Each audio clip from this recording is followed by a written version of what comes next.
All right, so Bob, let's start off at the beginning here. So you're a longtime Allman Brothers fan. Right. That might be an understatement. Yes. Just a little bit. But there's something that has to happen to go from being a longtime fan of a musical group to committing years of your life to writing a very detailed, research-oriented book about them. What was that first little nudge that drove you to this project? Yeah, so the first thing was I've been playing guitar since I was 12 years old. 1983, I got my first guitar. And in those early days when my guitar teacher, Tim Brown, introduced me to the blues, it was a whole, and I'm sure that's happened to a lot of y'all in this room. The first time you heard the blues, you're like, whoa, that is something completely different. Mm-hmm. And for a guitarist, and when you're little, like, it was easy enough to do to make sound okay to make me want to keep doing it. Mm-hmm. And then, and I really can't separate like playing music or as a young person and pursuing it and like the fandom and where this resulted and those things. Because what ends up happening, and there's really no straight line from like that point to this, but the through line was kind of continuing to pursue that music and finding different ways that people did it, ways that excited me about the music, how it was presented and all those things. So that was the sort of basis of it. For this particular band, it was literally I listen to my talks every time, y'all. So if you've seen my talks on YouTube, I'll say something I've already said before. And I listen to them to better edit myself going forward. And the bottom line is this: I got a greatest hits CD in about 1993. And it was the Allman Brothers' greatest hits, which is a complete misnomer because the Allman Brothers really only had two like top 40 hits. That was it. Ramblin' Man and Crazy Love. Neither of them are at all representative of the music that they were playing here in the early days and, in their formative years, 69 to 71, 72. And the music was like this renewed sound of that music. It's Muddy Waters and it's Elmore James and it's B.B. King, but it's also got all kinds of other weird stuff in it that I didn't quite understand. It was very psychedelic, which was actually I did understand, but I hadn't really heard it in that kind of blues music, etc. The fundamental reason I chose to write on it is I'm a nerd. I mean, I just got to get down to it. And what it was at some point, Ron Kearns is here in front, and Ron used to write for a magazine called Hittin' the Note, which was the Allman Brothers fan club publication. And it ran, at least when I discovered it, on a pretty spotty schedule. It was really done on a wing and a prayer by a bunch of fans. And I would read these accounts there and other places, and I would meet old-time fans, because my whole thing was, and I'd listen to Allman Brothers, Jessica Young's here, and she ran with my crowd in college, and I would tell everybody, did you hear these guys? You need to listen to this. And people would come over to my house, and I'd put on Allman Brothers, and they'd all roll their eyes. And it was like one of those, constantly trying to find people that shared that love and be able to express it. And I was like, well, maybe I can do something like this. I didn't ever think I would do it like through school or anything. That's just, you and I come from the same world. I got out of college and was working in museums pretty quickly out of college. It took a couple years to get there. And that's where I really learned how to tell stories, how we tell stories. And I was like, okay, maybe I could put this together into a book. Bottom line, I'm a dork. And I wanted to figure it out for myself. And that book is as much about me trying to solve why this was special for Bob as anything else. Yeah, well, your experience of, trying to figure out how to tell the story and trying to, entice your friend group into coming over and really getting the music kind of mirrors to me Duane's efforts in the early days of trying to find those other people who are really going to get what he was trying to do. So your book is different from other books about the Allman Brothers, right? Because it follows specifically Duane Allman and crew, right? But it follows him through his early journey, and unfortunately cut short journey, of finding the people who were going to build this sound with him. Because for him, it wasn't about having a front man necessarily that you're going to have the backup band. This is very unusual for this time, right? It's about finding people who are going to be able to get together as musicians and create something new. So when you knew that you wanted to write about the Allman Brothers, right? But what drove you to that specific narrative thread, starting with him? So for those of us who are Allman Brother fans, and Duane Allman remains that standard that's in our minds. And I'll say that for those of us who, I was like 10 months old when he died, 9 months old. I was 9 months old when he died. So there's this shining star. And that was one thing when I would read about the band when I was just like reading fan accounts or just learning about it. And it all goes back to this like one person. Well, that was also Duane's guitar playing, his band leadership, his spirit comes through to me in the music. You know, the guitar playing, obviously you hear, but the music reflects that spirit that I understood.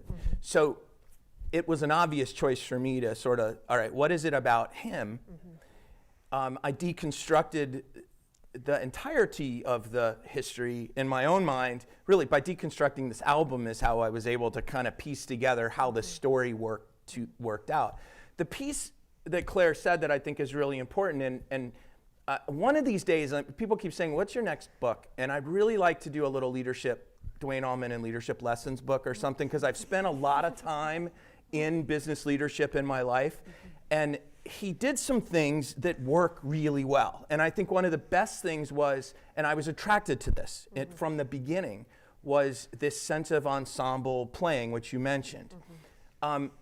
Up to that point, really, Duane's efforts at stardom resulted in his brother, Gregg, who was a very good-looking man. Especially, I mean, Duane was, I guess, a good-looking guy, but Gregg was a really good-looking dude. And they kept wanting him out front. That's obvious, right? The dude is a good-looking guy with a lot of charisma.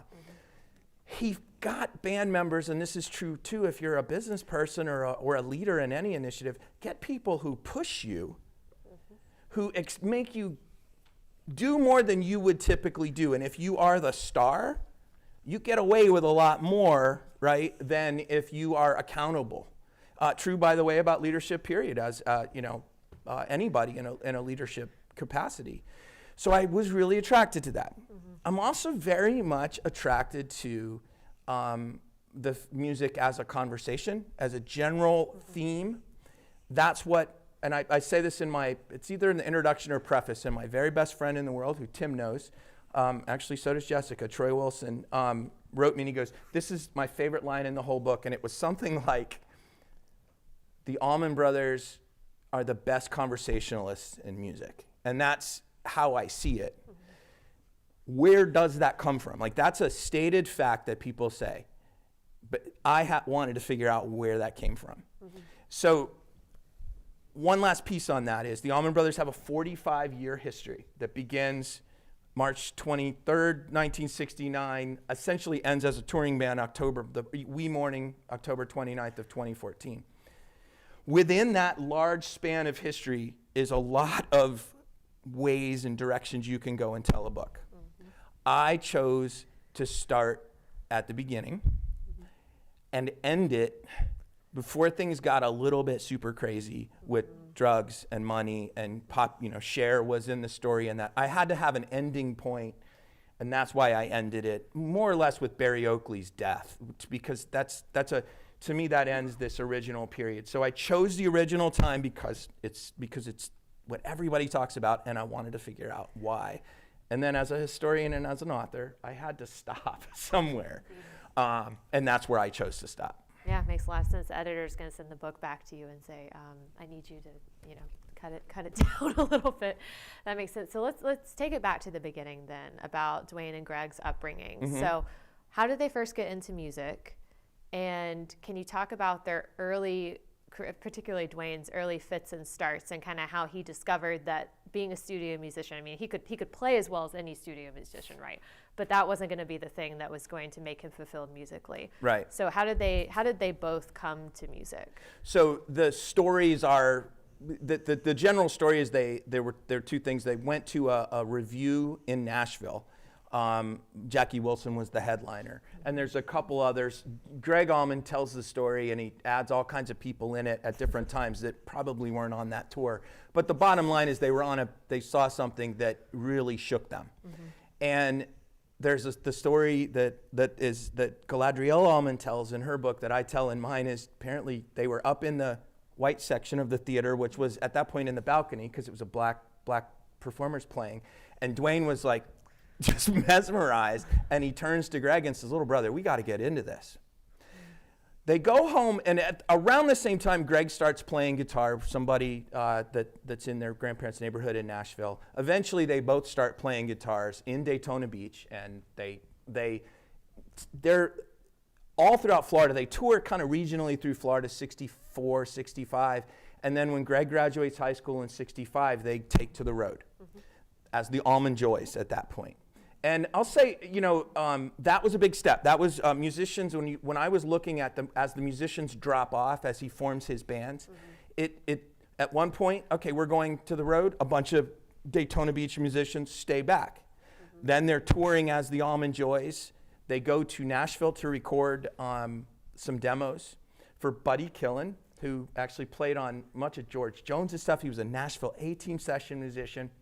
Buddy Killen rejects these demos as Allman Joys, and they're really, I'm compressing a big time story, but they're really frustrated, Duane is, and they get a contract to go out to Los Angeles. And I should back up and say Southern musicians at this time had really very limited choices for what they could do. They had to leave the South to make it. Many Southern musicians start off in Nashville-ish, which is a town that is focused really on country music at this point. The other options are typically New York, Chicago, Los Angeles. Atlanta did have a bit of a recording scene as well, but nothing that was propelling people. Stars had to leave. They left their bands behind. I mean, Elvis did it. Johnny Cash did it when he moved out west. It was what happened. And what's going on is, as the Hourglass and as the Allman Joys, they're playing basically cover songs. And Duane is an incredible cover artist, but cover songs don't sell records. They go to LA, they're in this band called Hourglass, they record 2 records. Gregg is the front man for those records. If you've heard them, and all of us hardcores in this room have heard them, it sounds to me like Tom Jones / Blood, Sweat, and Tears second version, kind of pop psychedelia. It doesn't sound right. Gregg sounds good. Duane quits the band because he's pissed off. And I'm burying a lot, but he had incredible frustrations in LA because he was hamstrung. He also had nothing else to offer the record company. Yeah. He didn't sing. He didn't write songs. And at that point was somewhat uncreative in how he arranged songs. If you listen to the cover songs that they did as Allman Joys, it's pretty direct copy from other versions, Eric Clapton being one and Paul Butterfield being another. Duane really had no options. He quits Hourglass, and that's what you said. He goes first to Florida, then he finds his way in Muscle Shoals, Alabama, and he gets his foot in the door on a Clarence Carter session, and he gets called back about a month later to play on Hey Jude. Well, he gets called back for Wilson Pickett's session, which results in Hey Jude. And if any of you, again, were around and remember Wilson Pickett's Hey Jude in early 1969, I guess late 1968, massive hit. All Duane's pushing. Wilson Pickett did not want to record the song at first. Duane and Wilson Pickett stayed behind when they took a lunch break because hippies and black people were not welcome in restaurants in Muscle Shoals. And at some point in a 2-hour stretch, Duane convinces Wilson Pickett to record this track. And it's so amazing because, again, he'd been so constrained to that point. And he's sitting there with one of the top soul stars in the world. And the outro, the coda to that song, the vamp, is they're literally back to that conversation. They're talking to each other. Wilson Pickett is screaming out things, and Duane is playing along with him. And he makes his name at that point. That record was recorded in October of '68. He immediately got a contract in Muscle Shoals and was pretty much the top session guy there at Fame. And then right in the middle of it, he starts recording a solo album, and he's making a ton of money. And he realizes, I don't like this anymore. I want a band. Literally, he says this, I want a band. I want to start gigging again. And there's a million quotes he says. One of my favorite is somebody said, you can just sit around here and make $5 a week and you'd be fine. And Duane says, I am just not one of the sitting around on my ass making $5 a week kind of guy. And, he quits that to go on the road for $3 of meal money a day. Again, you're talking $500 a week in 1968, 69 is a lot of money. Yeah, and how old was he at that point? 22. Okay, he was born in late 46, so he's 22 years old. Yeah. He's 22 years old, and he's really turning down the chance of a lifetime. By the way, he does it later when he turns down Eric Clapton, too. We might get to that here. It's in the book. Mm-hmm. Yeah, absolutely. So my quote that I wrote down from him that Walden recounts that he had told him, right, was when he starts trying to form this band. So he quits the studio musician gig, walks away from steady work, which, for a musician is a big deal, right? For anybody, right? Anybody, especially musicians, yes. Right? It's a big deal. He said, quote, I'm just going to ride around various southern cities and sort of sit in with the music scene and see what I can find. So that was his strategy, right? He's like, I'm going to go, I'm going to feel it out, and I'm going to find these kind of kindred spirits who are going to be interested in making the kind of sound that I'm looking for. So what types of scenes did he go to? Who was his first recruit for what eventually became the Allman Brothers? So his very first recruit is Johnny Johnson, Jaimoe, which immediately makes the band integrated, by the way, at a really critical time. So Jaimoe is an African-American man. He's a drummer from the Gulfport, Mississippi. Jaimoe had played in Percy Sledge's band for a time, and several others, Joe Tex, artists who were either managed or Phil Walden also did their booking. So Jaimoe is in the orbit of Phil Walden down in Capricorn. Let me back up and say what she's talking about. Phil Walden eventually buys Duane's contract from Rick Hall in Fame. So Duane is trying to make a solo record. It's not going well, and Phil Walden, later of Capricorn, that's not invented yet, but of Capricorn Records, Jerry Wexler of Atlantic put money together and buy Duane's contract. At that point, they have paid, I might have in the book two different numbers, 10 and 15,000, because I've seen two different numbers and I can't remember what it is. They paid a lot of money, hefty sum, for a guy who doesn't write songs, who doesn't have a band and doesn't sing, right? That's what they believed in. So the first recruit is Jaimoe. Jaimoe comes really oddly because he gets recruited to go to Macon to join basically a studio rhythm section that never happens. They're looking to make a studio band in Macon like what they do at Stax in Memphis and like what they did at Muscle Shoals. Duane is in Muscle Shoals, still trying to do his contract. Phil sends Jaimoe over with a note that says, we got this guy here who plays so weird, nobody knows if he's good or anything. And Duane's answer is, you kidding? This cat is burning. And if you've ever met Jaimoe or watched him play or anything, he's one of the most unconventional human beings on the face of the earth, but he's also an amazingly sympathetic and empathetic musician to others. And something about those two immediately clicked. They're in Muscle Shoals living together, black man and a white hippie. They're playing and practicing, and Barry Oakley, the bass player, ends up joining them. Duane had met Barry sometime in the summer or fall of 1968 in Jacksonville. Barry played in a band called The Second Coming with Dickey Betts. You guys are hearing how all of these things are connecting, right? We still got two more to come, by the way. Duane spends much of the latter part of 68 and early 69 trying to recruit Barry Oakley to come be his bass player. Barry is the ideal bass player for the band and the model for every bass player that follows him. It's incredible. The Grateful Dead had really one bass player for their whole time, Phil Lesh. The Allman Brothers have had like 4, 5? 1, 2, 3, 4. And the three following ones, all Alan Woody, all play almost, the ones that work best sound best like Barry Oakley, Barry doesn't want to leave without Dickey. Dickey and Duane start playing it together with Barry in Jacksonville. Duane brings Jaimoe to Jacksonville when he quits Muscle Shoals. So I guess it's less southern cities at this stage than it is, I'm going to go down to Florida and find these dudes. And they were all, with the exception of Gregg, in Jacksonville. Because the fifth member of the band at this point, drummer Butch Trucks, goes back to 1966 or so with Duane and Gregg touring Florida. And in that same fall of 68, when Duane quits Hourglass, records in Muscle Shoals for the first time with Clarence Carter, he also records with Butch Trucks and a band called the 31st of February down in Miami, and they tour a bit. This is like a 3-week span, y'all. Seriously, he leaves LA, comes to Florida, forms a band, records demos in Miami, somehow ends up in Muscle Shoals, and this is all driving, right? You're not flying around to these little towns, right? In like a 3-week span, this guy has like almost a whole mini career. And they had already met Butch, they were in this band, and so when Duane gets back to Jacksonville, they realize Jaimoe is a great drummer, but they need a little more power in the back line.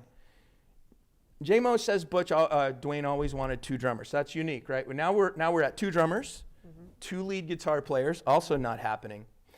And the final piece of the puzzle is a guy who can sing. He's out in LA. Gregg is in Los Angeles, fulfilling this contract with Hourglass. He recorded, y'all know the Tammy Wynette song, D-I-V-O-R-C-E. Gregg recorded that as a single. It's pretty bad. He says so as well.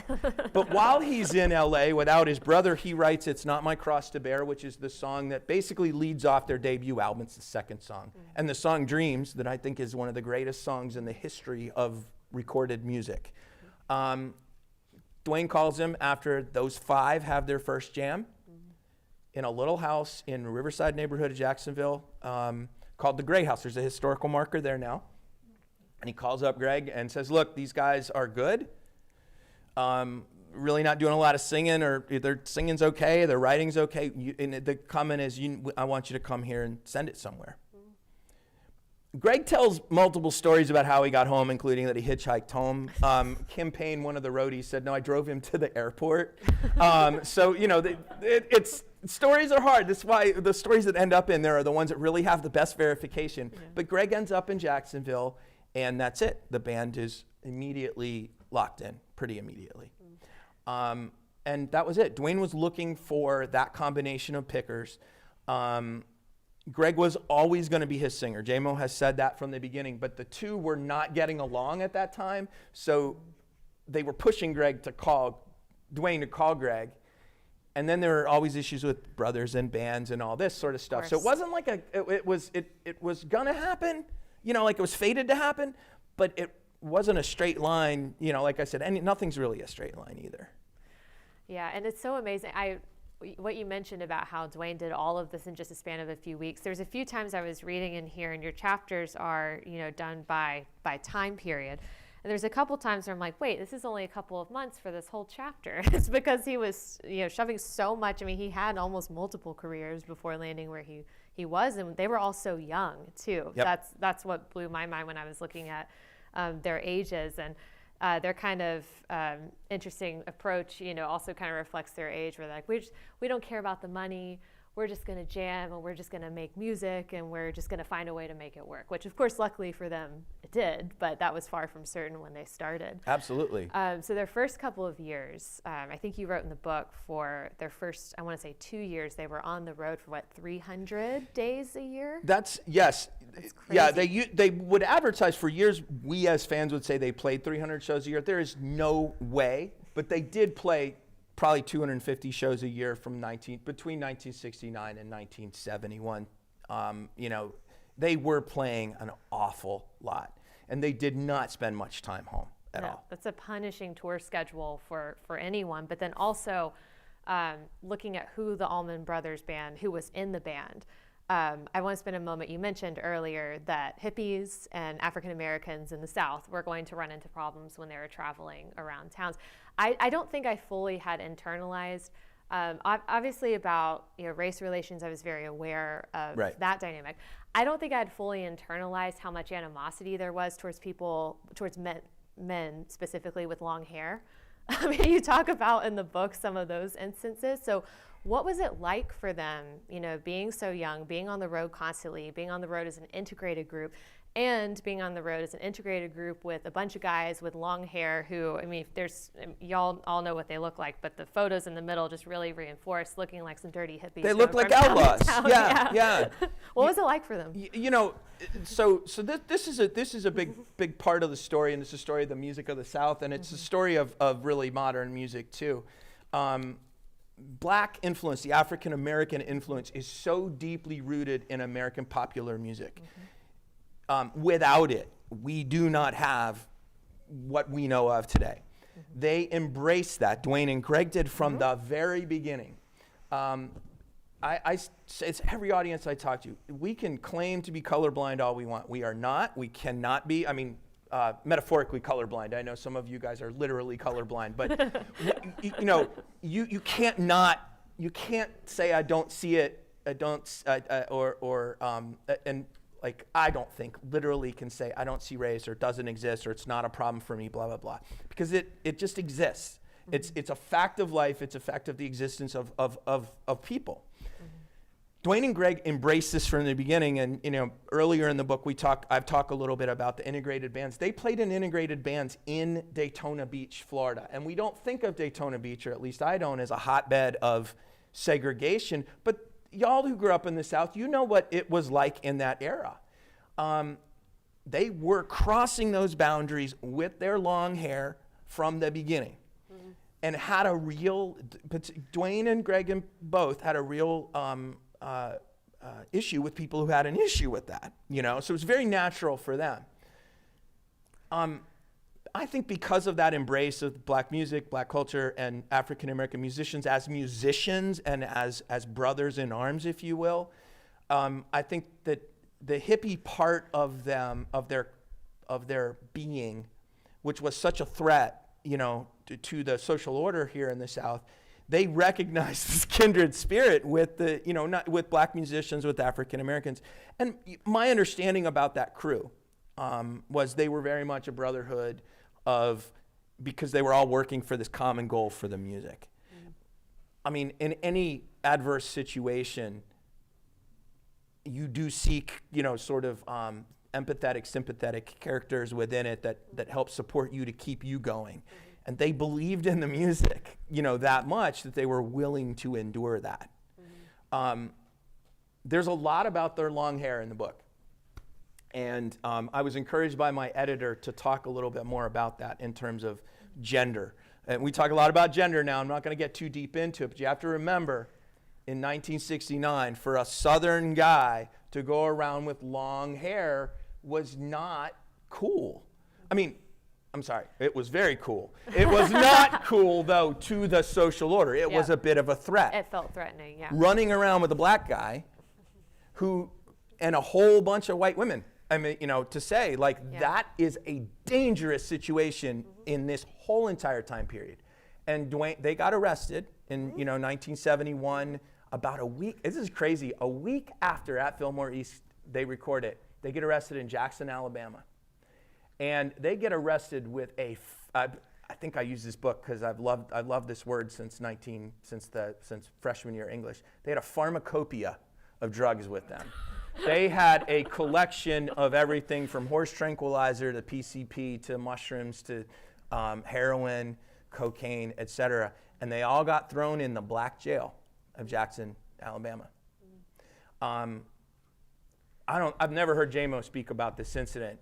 I imagine he was absolutely scared to death. I can only imagine. I know the band themselves who have spoken with it also were scared, but in the mugshots that circulate, you see the 5 white dudes. There's no mugshot of Jaimoe that circulates. Really? Yeah.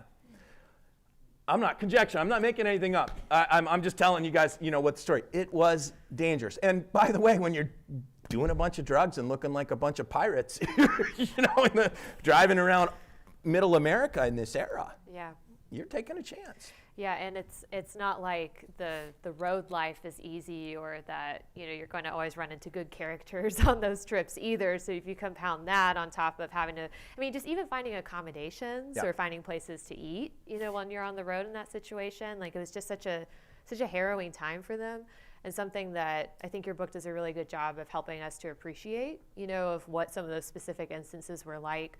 So they're trying, and on top of that, touring was so important to who they were, as musicians and as a band. It was absolutely essential. Right. So on top of that, they're probably touring more, than maybe some other groups would have been, because they recorded a couple studio albums, but it was really that live sound that they knew was going to be the thing that took them to the next level. Yeah. So I'd love to talk a little bit about that, about how they arrived at the decision to record a live album. Yep. And how their live album was a lot different than a lot of the other live albums that would have been recorded at that time. So how was their approach different, and what brought them to Fillmore East? So the Allman Brothers got together in March of 1969. In August of 69, they recorded their debut album. Brilliant name, the Allman Brothers Band. It doesn't sell well at all. In fact, it doesn't crack, I think, 40,000 units. And they immediately go back into the studio. They start doing demos in February of 1970. Mm-hmm. And they release an album at the end, in September 1970 called Idlewild South. That's the record, for those who aren't familiar. It starts with Revival, People Can You Feel It, Love Is Everywhere. It's got Midnight Rider. It's got A Memory of Elizabeth Reed on it. And they put the record out, and it's this tight, song-crafted, carefully. Honestly, listening to it today, I'm like, I don't understand why it didn't break, because it's a good record of songs at a time when good songs were on the radio. Why Midnight Rider? By the way, they didn't release Midnight Rider as a single, which is a dumb decision in my book. It's a great song. So that album goes out, and once again, they're not selling. Now they're hundreds of thousands of dollars of debt to Phil Walden, who has kept them on their road, and Jerry Wexler, who's Phil's partner at Atlantic. And the band decides sometime in the fall of 70 that their next record's going to be a live album. And I'm going to pause on that to get to your question, because live albums at this point are the Beach Boys today, which is basically the only thing live on it is the crowd. No shit. It was so highly overdubbed and overproduced. Or you had something like Ray Charles Live at Newport, where they just recorded a great set and put it out. Johnny Cash reinvented himself with his records at Folsom Prison and San Quentin. So some artists are reinventing themselves, but these are artists who, Ray Charles, Johnny Cash, people know who these people are. Right, they're established. Yeah. It's an add-on to their catalog. Yes, yeah. and that's how it's either an add-on to their catalog, like the Beach Boys, or it's it's like a deep cut, or here's a bonus for you. And in Cash's case, it did set him in a different category. So the Allman Brothers decide we have to do this. Now here's why. And I'll tell you, you can listen to A Memory of Elizabeth Reed on Idlewild South, and you can listen to it on At Fillmore East. I'm going to ignore, by the way, all of the great concert versions that go out there. I can talk about all of them with you, but I'm just going to talk about the recorded output, because that's how we got music. If you didn't see them live, you were listening to their records. That was it. You listen just the energy level of the soloists and the band. It's completely different. And that's because they recognized that they're being in front of an audience ups their game, because they're there for the audience gives it it's a cycle. So they have to do this. What's interesting to me, and I'm about to write a full Substack. I have a Substack newsletter, Long Live the ABB, that I would love for you to subscribe to.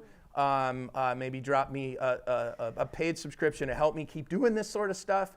But I'm going to talk a little bit about this, because it's not mixed like a concert. Case in point, at that time, the Rolling Stones put out Get Your Ya-Ya's Out. Who knows that album, Get Your Ya-Ya's Out? Please raise your hand high. Freaking incredible record, right? It's mixed like a Rolling Stones concert. When I put that record on, from the time I first heard it in the 80s, I thought it was a live Rolling Stones concert I was listening to coming out of my speakers. Turns out, multiple versions from multiple shows, overdubs done on vocals and on guitar parts. They're fixing it. That's how live albums are. Mm-hmm. The Allman Brothers say, no, we're recording this as an album live, okay? So it starts out with, this is why it's always bothered me, there's fade outs in every track. So instead of Statesboro Blues, then it would go into Don't Keep Me Wondering, and you would keep the crowd noise like the Stones did, and boom, goes to the next one. Then it goes into Stormy Monday. They fade all the tracks out because the band is saying, we want you to hear our tracks individually. These are our individual tracks. I think it's a brilliant move in some ways. I think it would sound better if it was mixed together differently. Now I'm nerding out now on you guys. But, you're in good company. But it is not. It's not a concert document, yeah. you know, right? It's their third album recorded live, and that it's a distinction I'm going to spend some time writing through and explaining a little bit better because. But the thing is, they needed that. The other part I was going to say is pretty clear that if this album didn't break, the band was over. They were hundreds of thousands of dollars into debt with the record company at that point, and we're not breaking through after 3 records. That's it. So, you know, to me, when it's all on the line and a group says we're going to do it this way, that's just ballsy. And they pulled it off because that album has no overdubs. I want you guys, and even you hardcores, I didn't know this. Not a single overdub on that album. The 2 things that have changed from original performance. In Stormy Monday, right in the middle of it, is a harmonica solo that got cut to make it fit on the record. You Don't Love Me is 2 different versions patched together right when Duane passes, right at the decrescendo. Duane stops and Dickey picks it up and the band takes off. So they basically split the song perfectly. Yeah. So it's like, it's a very carefully curated document. It's not. And today, like, all bands just throw out their live stuff and it's just whatever you get. This wasn't that, you know? And I think I had to think about this record that way too. Not what it wasn't, but what it actually was and what it represented. So the decision was important. There's talk that they were gonna maybe record at the Warehouse in New Orleans on New Year's Eve, 1970. And there's a bootleg tape that circulates from that show. Kind of wish they had recorded it because it's really good. It doesn't sound great. But they eventually settle on, you know, doing it at Fillmore East, the biggest stage in rock at that point. And they had spent a lot of time there over the course of the years, but this was a big one for them. Yeah, and it was over several nights. Yes. You know, they did several iterations of the concert and selected from there the best versions of what they had. And I want you to talk a little bit about some of those bootlegged recordings that exist, because I think, you know, me being very much coming of age in the 21st century, right, I don't fully appreciate the fact that you couldn't just pull out your phone and record whatever at the concert. So what are some of those recordings that exist, and what did you find in your research when you were putting this together? Did you have a favorite one, like a hidden gem? So no hidden gems necessarily. I had started I actually just wrote a Substack on this. Syria Mosque, January 17th, 1971, was one of the first bootleg recordings I got. I think it was best I could tell, it was originally broadcast on FM. Okay. In 1970, there's a whole bunch of cool tapes from the summer of 1970 that include, by the way, the Atlanta Pop Festival. I just wanted you guys to know I'm rocking local swag here today. Yes. They released that as an album. There's two of my favorites are 7/9 and 7/10 1970 from SUNY Stony Brook. So they played a lot of college campuses. That was a big place for bands. And by the way, it was a huge part of the culture in the times because colleges, particularly public colleges, were really doing well. This was part of the boom, the economic boom and the baby boom. And so there were fees coming in, and a lot of bands like the Allman Brothers got their start because colleges needed entertainment and were looking for it. And then the college club, the AV club, would record shows sometimes, and that's what happened at SUNY Stony Brook. So we have back-to-back shows. One of them is a private concert, maybe in front of like 100 people, because they'd gotten there early. And cool. Then my all-time favorite is 9/16/71 from the Warehouse. So it's one of the only full shows, like full 2.5, 3 hour shows we have from 1971. Mm-hmm. Most of the shows are usually 80 minutes, 90 minutes from, it's basically the same set as At Fillmore East, but this is like a super long one, and it's about, 6 weeks before Duane died? it's just I've listened to that show more times over the years. I can sing every note, and it's not even all that clear a sounding tape necessarily, but things still creep up sometimes. There's very little video of the Allman Brothers in this era, so but I didn't uncover a heck of a lot of audio stuff. I just listened to crap out of what was there, and I did a lot, you know, just to get a sense of how things changed. And probably I'll say my favorite Fillmore East is the Ludlow Garage. They released the show from Ludlow Garage in April 1970. And to me, it's like Fillmore East 1.0. You can hear a band in development, and I really love it. That's what I listened to the most as I finished my first draft, actually, because I was trying to get a sense of, you know, like I said, I'm a nerd like that. So to get a sense of where they were in each era, and as I was writing about it, and how did the music sound. Well, they would iterate on the road, so getting to hear, you know, how those things came into motion, I'm sure was just really helpful to you as a historian and a writer. It's a lot of fun too, right? Yeah. That's the fun part. Yeah. So I want to make sure that we have time to get to y'all's questions. So I'm going to ask one more question, and then we will move to that. So if you do have a question, my colleague Bo in the back is going to bring you a mic. That just makes sure that we're able to get your question on the recording. So just raise your hand and he'll come on over to you. So if anyone wants to go ahead and put your hand up so we can get started right away. But you know, I hate to end on this note, but we kind of have to at the end of the book. But you mentioned, I mean, that last concert, or that concert that you listened to from New Orleans, was only a couple of weeks before Duane's death. And you know, not only did the band lose Duane Allman, and he was what, only 24? They lost Duane Allman almost exactly 1 year later, almost exactly in the same place, in the same way, a motorcycle accident. They lose Barry Oakley. And the fact that they're back on the road and they managed to keep going, I think there's a quote you have from Gregg that says, when he listened to them, he's like, wait, we still sound like the Allman Brothers Band. I mean, losing Duane, or losing your main guitar player and kind of the heart and soul of the group, would be enough to break up a lot of groups, right? I mean, understandably, I can't imagine, especially because they were all so close and lived together and had that connection. What did you find got them back on the road? Like, what was it that kind of helped them overcome that? And then after losing Barry Oakley as well. Yeah, so Duane dies in a motorcycle accident October 29th, 1971. They had just found out At Fillmore East went gold. Gold being 500,000 copies sold. So in about 6 weeks, it sold 500,000 copies. A band that had barely topped 100,000, maybe 150 to that point, with 2 records, right? And it is an absolute tragic loss. And I didn't have my first like super tragic loss like that until I was in my 40s, you know. And I know how hard it was to get up and deal with life at that point, right? Just normal stuff.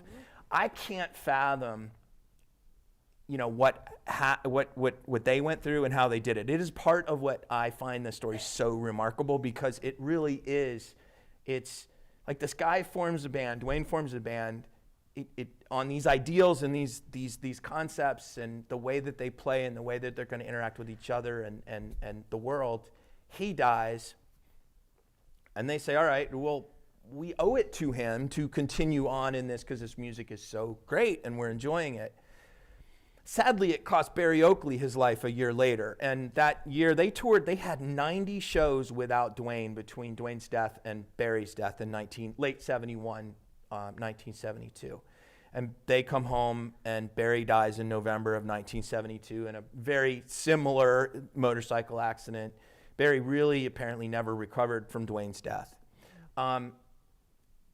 They played at Duane's funeral. I've got a picture of that at the end of the book, or at the end of my pictures. I think it's one of the most remarkable things ever, and I've stolen it. Every time somebody in my family dies, I grab a guitar, or my brother and I, when he was still alive, and play music for them. Why did they do it? I don't think they had any other option in their minds. They were very young. They were very stoned, almost comatose stoned, you know, and they were musicians with a cause, you know. I will say, though, when Barry died and Linda Oakley moves out of that big house in she gets evicted, January 73, that early era, all those, that good feeling, that all for one for all, it changes. They become, at Fillmore East, one of the biggest bands in the land. They release Eat a Peach. They continue that ascent. And then, listen, 71 at Fillmore East. It's summer of 71. February of 72, Eat a Peach. And October of 73, Brothers and Sisters. And that's a number one album with a number 2 hit on it, Ramblin' Man. Wow. By that point, they're, Barry's dead, but they're so stratospherically successful, there's probably no other way to look, Yeah. So, I think it's a combination, but I do think legitimately they wanted to honor Duane. And I think that spirit continued on more or less through their entire history. It was a way to honor this music that they had been given and brought together. Yeah. And that's probably a little bit sappy, but I think ultimately it comes down to that. Yeah. It's also how they made a living, but I'm not cynical. Yeah. Not really. You can have enlightened self-interest. Yes. Right. Please join me in thanking Bob Beatty. And we will move to your questions now. So we got one in the back and then one up front. Mm-hmm. He's coming.